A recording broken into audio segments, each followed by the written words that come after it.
வழியில்தான் சங்கமம் ஆகின்றது. இரண்டு ஒன்று சேர்வது கடல் ஆறு கடலோடு சேர்வது சங்கமம்.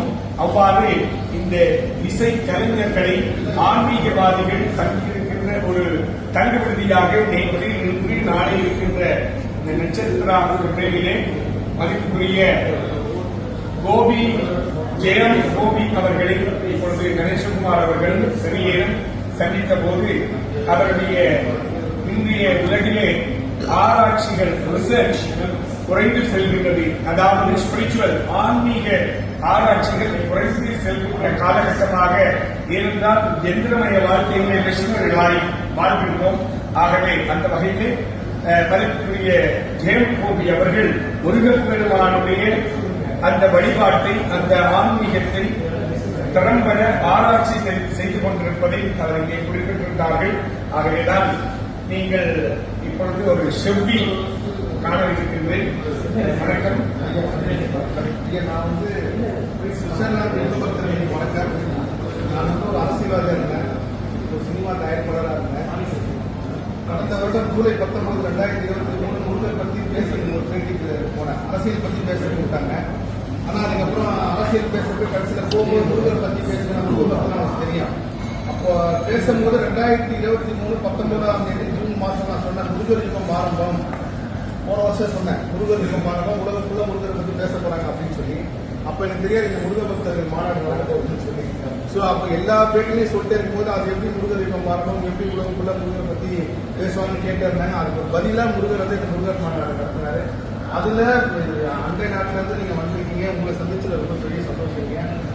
முருகருக்கும் வெளிநாடுகளுக்கும் நேரடி தொடர்பு இருக்கு. அதுல முக்கியமான இடம் ஆஸ்திரேலியா, மலேசியா, சிங்கப்பூர்ல உள்ள காரணம் வந்துட்டு நான் முருகர் பற்றி ஆராய்ச்சி நிறைய விஷயங்கள் கண்டுபிடிச்சேன். கம்போடியா, ஸ்ரீலங்கா, இது எல்லாத்தையும் முருகர் பண்ணியிருக்கேன். அதே மாதிரி முருகரியா உலகம் ஃபுல்லா இருக்காரு அப்படின்னா அவங்க தான் முதல்ல உலகத்தை சொல்றாரு. ஸோ முருகரோட காரணம் எல்லாத்துலயும் இருக்கு. முருகர் பத்தி உலகம் ஃபுல்லா பயணிக்கிறதுல முதல் வேலையா இப்ப மலேசியாவுக்கு போயிட்டு வந்தேன். மலேசியா 10 மணி முருகர் தரிசனம் பார்த்து வந்து முருகர் மாநாட்டுக்கு வந்திருக்க நேரா விரைவில் வந்து சுவிட்சர்லாந்து முருகரே 26 கோவில்கள் 6 முருகர் இந்திய 6 முருகர் இங்கிலாந்து 6 முருகர் கோயில் கோயில் எல்லாமே முருகர் சக்தியில் இருக்கீங்க. முருகர் பார்க்க வச்சிருக்கேன். சொன்னதை சீர்காழி கோவிந்தராஜன் அவர் நீலமயில் மீறி ஞாலம் வலம் வந்த தீடா எனக்கருள வேண்டும். ஞானம் என்றால் உலகம், பூமி. ஆகவே நீலமயில் மீது ஞானம் வலம் வந்தவன் முருகப் பெருமான். மேன்மைகள் சைவ மீது விளங்குகிற உலகமெல்லாம் என்று சொன்னவர் கட்சி விஸ்வாச்சாரியார். அந்த வாக்கில் இன்று உலகெங்கிலும் தமிழர்கள் பறந்து வாழ்கின்றார்கள்.